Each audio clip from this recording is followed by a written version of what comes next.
என் தாயக விடுதலையை ஆதரிப்பவன் எவன், எதிர்ப்பவன் எவன்? எனக்கு சொல்லு. என்னோடு நிற்க போறது யார், எனக்கு எதிராக நிற்க போறது யார்? இந்த நிலைப்பாட்டை உருவாக்க முடியுமா? முடியாது. அங்கங்கே சுட்டுக் கொல்லப்பட்டுக் கொண்டிருந்த போது இந்திய நாடாளுமன்றத்திற்கு அம்மையார் இந்திரா காந்தி அங்கே நடந்தது இனப்படுகொலை என்று பதிவு செய்தார். ஆனால் என் மொத்த இனமும் செத்து விழுந்த போது, கொன்றொழிக்கப்பட்ட போது அது இனப்படுகொலை என்று சொல்வதற்கு அவருடைய வாரிசுகள், ஆட்சியாளர்கள் சொல்ல தயங்கிவிட்டார்கள். ஏன்? போரை நடத்தி கொன்றவனை அவன்தான். போர் குற்றம் என்ற அளவிலே தான் நிற்பார்கள். நாம் அந்த போரே குற்றம் என்று சொல்கிறோம். ஒரு நாட்டு மக்களை தன் நாட்டு ராணுவத்தில் இடம்பெற முடியாது என்ற நிலையை வைத்துக் கொண்டு ஒரு இனத்தின் மக்களை, உரிமை கட்டு போராடுகிற மக்களை அதே ராணுவ வலிமை வைத்து அழித்து ஒழிப்பதை பன்னாட்டு சமூகம் பார்த்து வேடிக்கை பார்த்துக் கொண்டிருந்தது.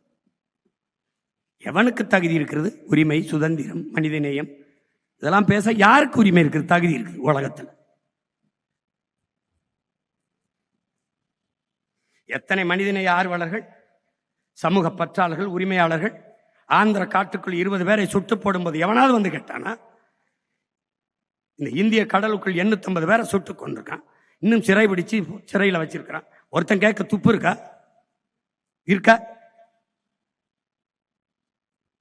இவர் ஐயா ஸ்டாலின் அவர்கள் கடிதம் எழுதும் போது, ஐயா கருணாநிதி அவர்கள் எல்லாரும் கடிதம் தான் எழுதிக்கிட்டு இருந்தான். மீனவரை சிறையிலிருந்து விடுதலை செய்யுங்க, அது விடுதலை செய்யுங்க. இவர் புதிதாக வந்திருக்கிறவர், இவர் கடிதத்தை எழுதிவிட்டு அப்படியே இருந்து விடுவார்கள். வந்த 2வது நாள் இவர் ஒரு கடிதத்தை போட்டு இருந்துட்டாரு. எங்க நான் வர்றேன், கைது பண்ண சொல்லு பார்ப்போம், கைது பண்ண சொல்லு.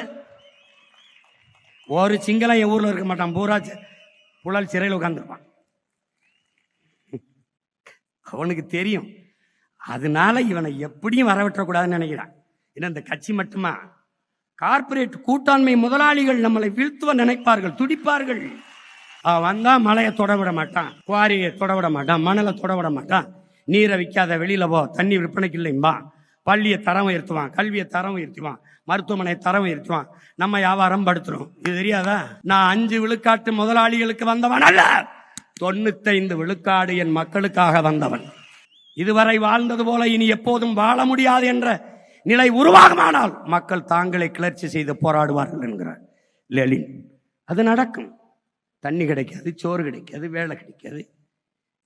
இதே வாத்தியார், இதே போக்குவரத்து தொழிலாளி, இதே மருத்துவர், இதே நர்ஸு, இதே செவிலியர்கள், இதே விவசாயி, இதே மீனவ எல்லாம் தெருவுக்கு வருவான்.